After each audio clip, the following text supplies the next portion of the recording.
Yeah, so we talked about insights discovery on this call. So I'm just going to talk about it briefly for 5 minutes for those who are not here at that time to just get to understand it, but then delve later into team effectiveness using this tool called insights discovery. I personally love this tool because we've done team building for the past 10 years for over 200 organizations of all different sizes. And we get happy for one day, but after 1 week or 2 weeks, we are clashing again. And the reason we're clashing again is because we're different and we're not recognizing the differences in others. So what's insights discovery? It's a tool that focuses on improving personal, interpersonal, and team effectiveness. Like I said, it's learning that we are different, and now learning that we are different from others. How do we adapt to the differences in others?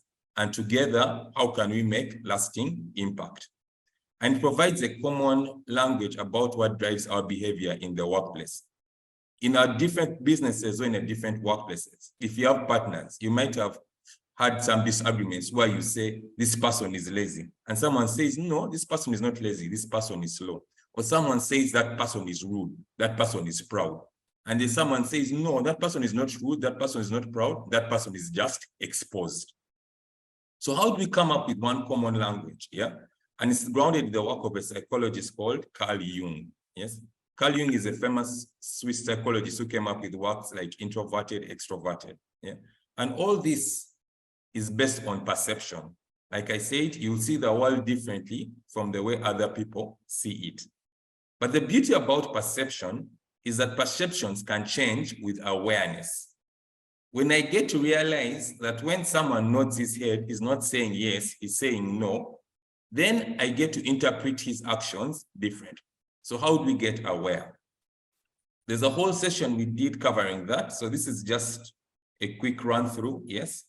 And once we find perception is different, we realize that there are 4 color energies that we can use to identify people. And these 4 color energies, we talked about the fiery red. The fiery red people are people who are usually competitive, demanding, determined, strong-willed, and purposeful. The sunshine yellow are people who are usually sociable, dynamic, demonstrative, enthusiastic, and persuasive. The people who lead with earth green are people who are usually caring, encouraging, sharing, patient, and relaxed. And the people who lead with cool blue are people who are usually cautious, precise, deliberate, questioning, formal. So notice I started with the people who are, and then I changed to the people who lead with. Because we all have these 4 color energies in us.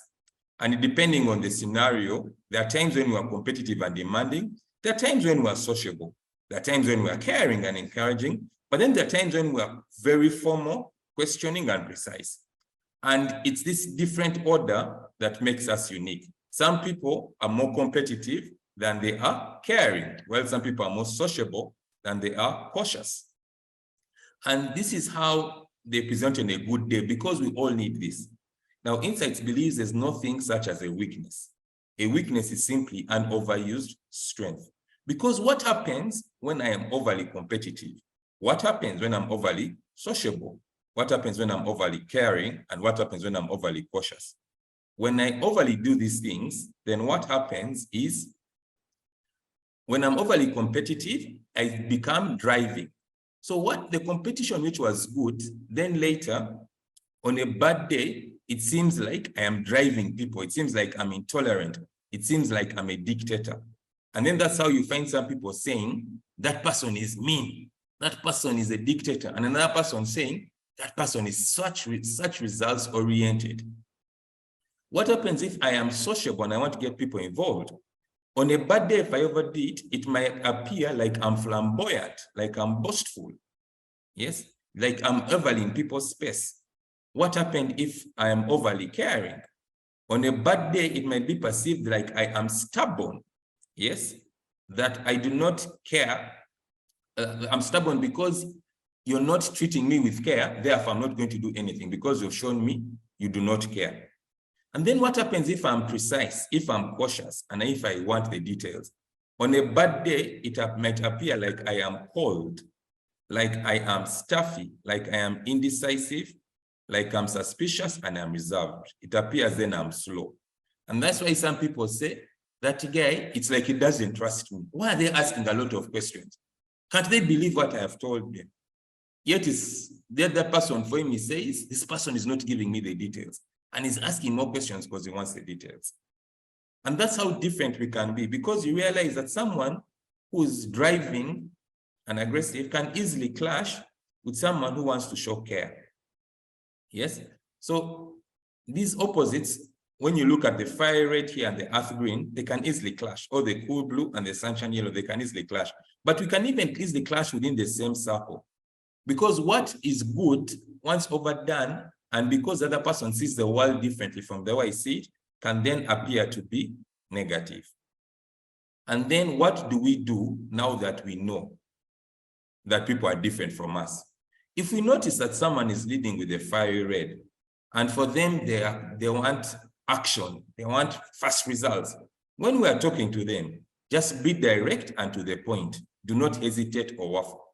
If we notice someone likes being friendly, someone is very sociable, when we're talking to them, we make sure we do not impose a routine. We make sure we're friendly and sociable.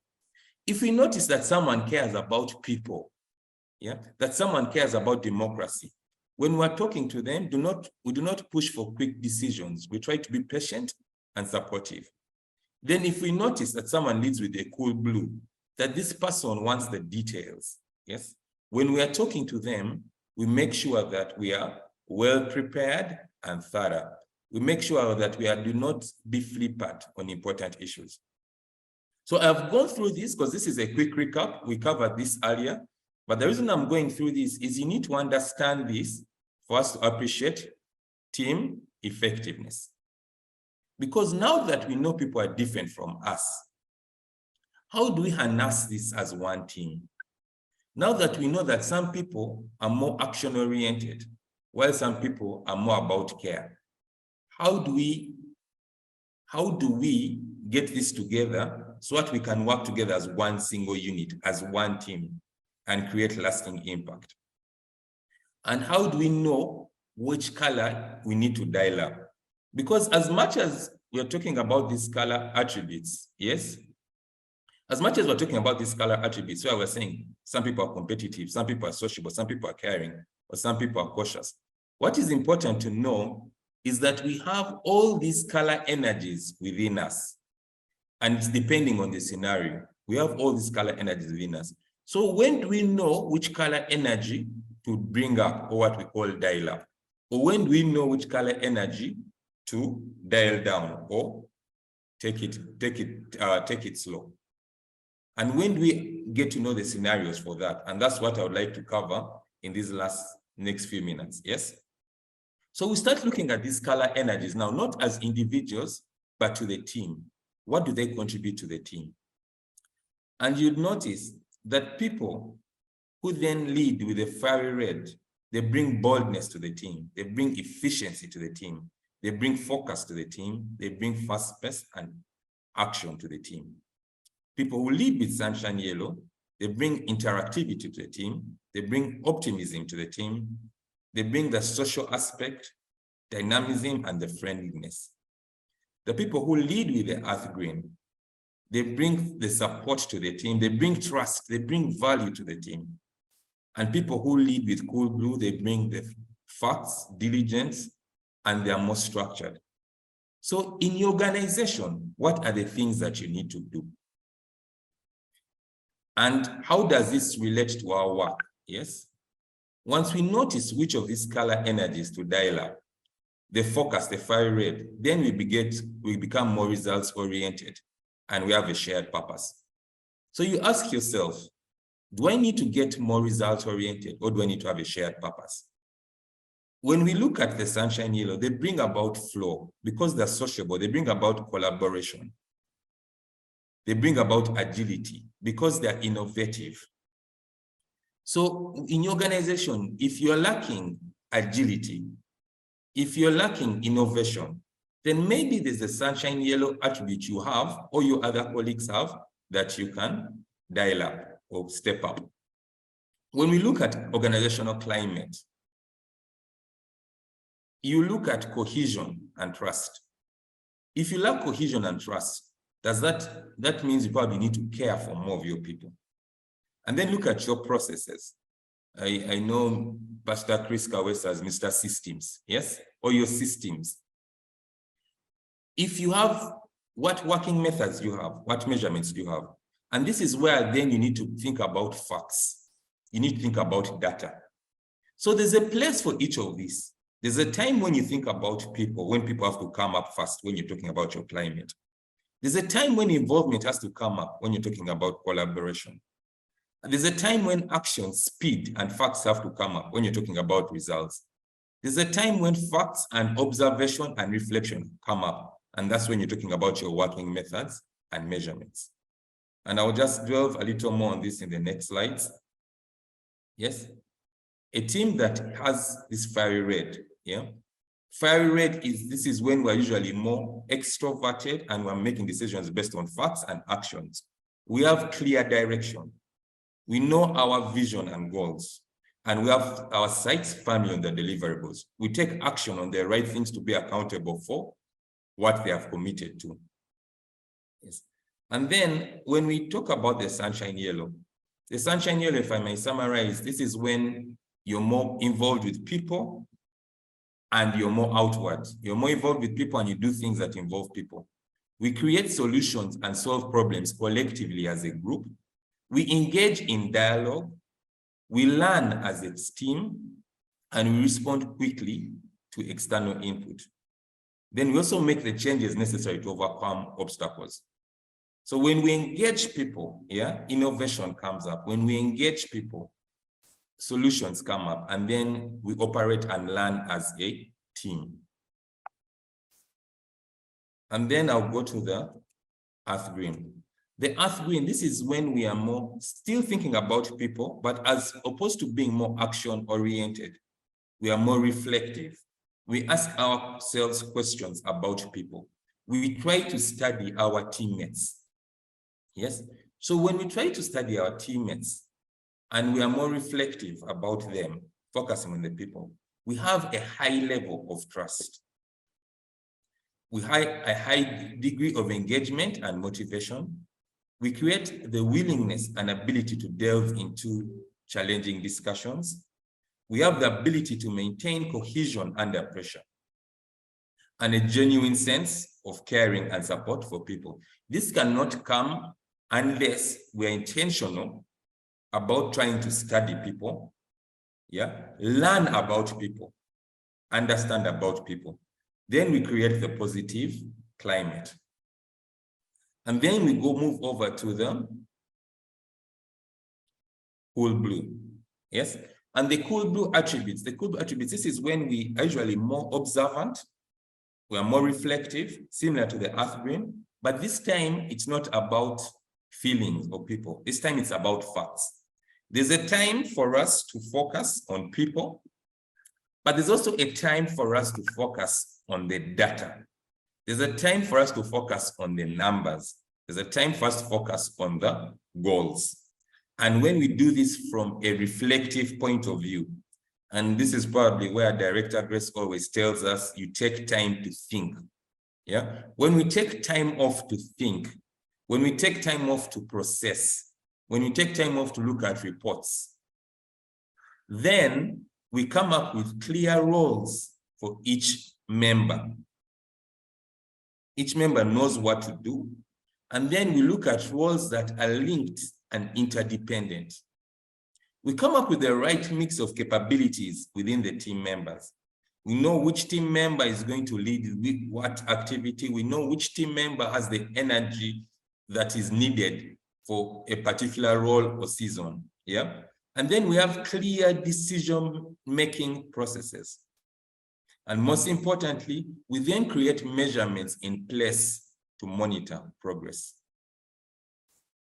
And so we need all of this, and all of these are within us, but there's some people who have more of this than others. And now that we know what we know, yes, then what do we do? Yeah, and this is why we commit to our action. Yes. And so it starts with the why. Our why is, like I said, when we are more reflective, when we lead with this school, when we are more reflective and observant to the environment, and we make decisions based on facts. So we have to be aware of what's happening, the numbers, the details, and then after we have to act. And now when we're beginning to act, we're leading with what we call the fiery red, which can be in each one of us. Here, we are more committed to action. You need to take action. Based on the facts, we need to take action. And we need to be timely action. So once you have your processes, once you know your data, then have timelines within which you can achieve this. And then commit to it. But you cannot do this alone. As you're committing to this, we need to visualize and engage the team. So here we need to be extroverted and think of the people to bring on board. As we're extroverted and we think of the people to bring on board, we paint the picture, we paint the images, yeah? We bring clarity, we show them what it looks like, we show them what each one is going to do. And then collectively, we come up with solutions to how we're going to achieve those targets. And while we're doing that, we need to engage support and show people we care. Even while we are working as a team to achieve those targets, to achieve those deadlines, even while we're working together, once in a while, let's take time to create the work climate. Someone has come late, his shoes are dirty, what has happened? Someone is crying, what has happened? Someone seems gloomy, what is happening in their life? Let's take time to reflect and observe us about the people and ask key questions about the people that are working with this. And once we have all these four working together, we come up with the right team climate, we come up with the right team processes, we come up with the right team focus, and we come up with the right team flow. I have tried to rush through this presentation. If there are any questions, I would kindly ask you to raise your hand. And and we could get to deal with those questions.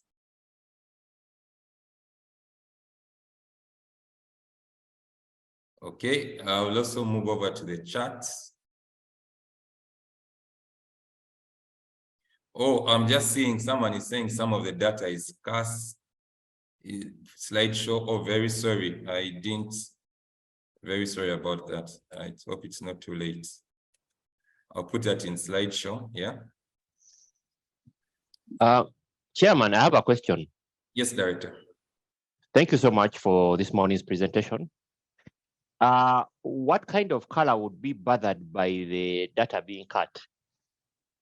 I see other people even didn't get bothered. Or they didn't even notice. That would be someone. Or they don't even know what you're talking about. that would be. Maybe it was the person's device, because me, I didn't see.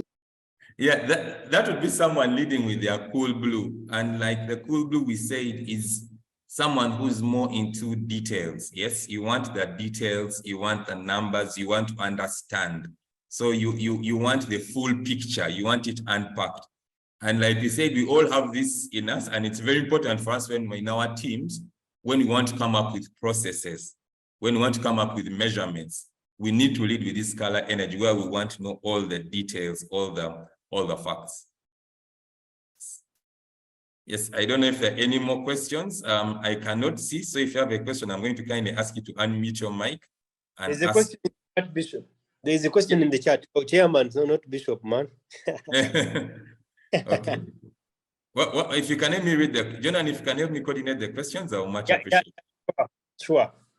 One was a comment that you've ever harassed someone that, you know what, you guys, you're very harsh, that you're a bully. You're fond of using a term. So are you cool blue or yellow or what? But that aside, there's a question, where does one have to start from?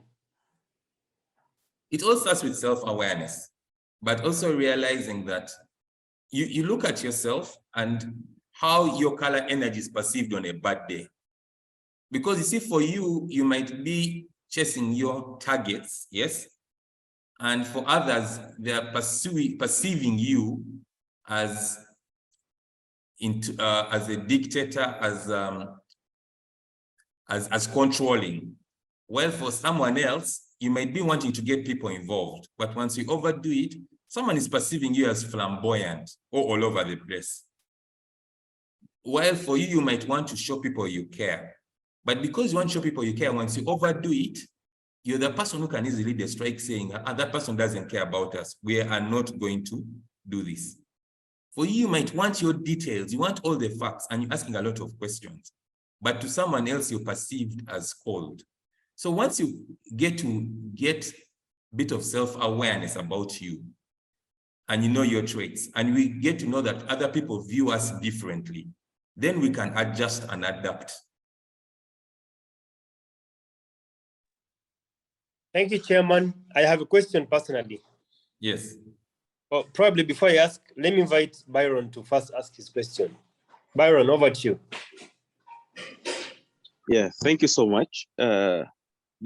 Something I would like to ask is, now, if it comes to scenarios, let's say in a work environment where you are kind of more into the actions, but the team you're working with is not kind of responding to that. How would you be able to handle that? Yeah, thank you. Okay, thank you. And if I may add to that, would you consider this when hiring and say, you know what, the person we need on the team is maybe a yellow. So we have more blues and reds. So we're looking for a yellow. So even if you are a red and you qualify, we will not hire you. Would that be right? Okay, no. There are different tools that are used to test capabilities. Insights, this particular tool is not used to test capabilities. It is used to test preferences. Yes. If I ask you to fold your hands, automatically you'd probably put maybe the right hand over the left hand. Yeah. If I ask you to change the way you fold your hands, you will fold your hands, but it's very uncomfortable. It's queer. Yes. If I ask you maybe if you put the right hand before the left, and this time I ask you to put the left before the right, you will do it, but you feel it's not your preference. This tool tests our preferences.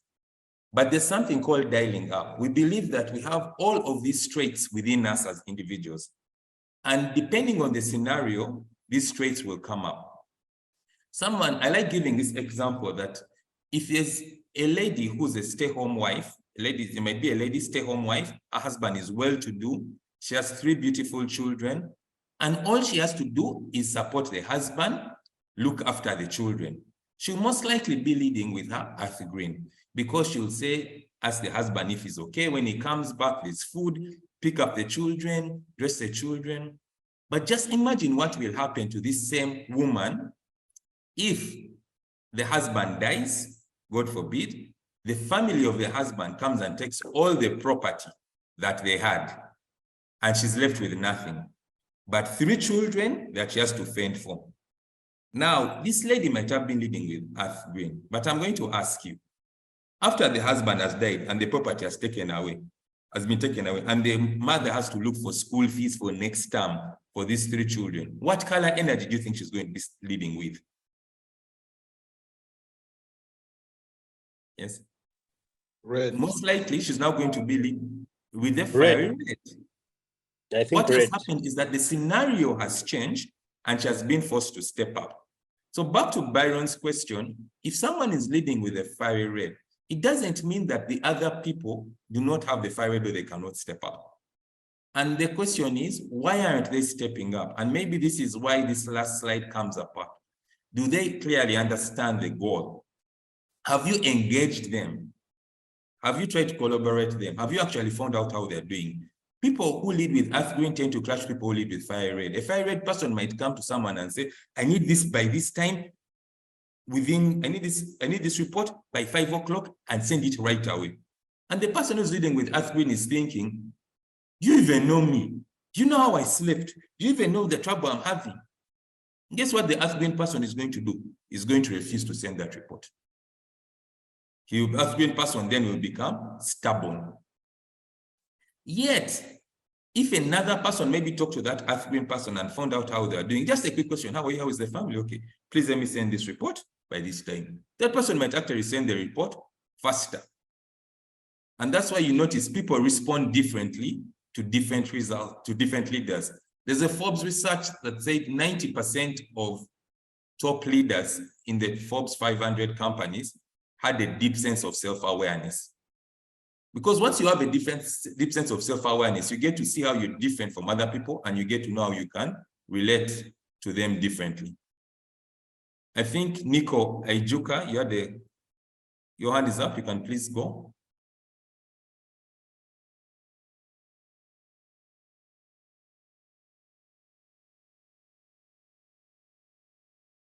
Okay, Nico, are you there? Okay. My question was, you can hear me now? Now I can hear you. Yeah, my question was on a bit answered on the last explanation you gave. So my question was, like, when you're trying to visualize why the people that you're working with are maybe coming late or have been acting the same way you're acting, when there be a risk of pretense and taking it as an advantage that maybe you're too good to them, and then they're using it as an advantage of acting the same way. I'm very sorry. Please repeat your question. I think I lost you there.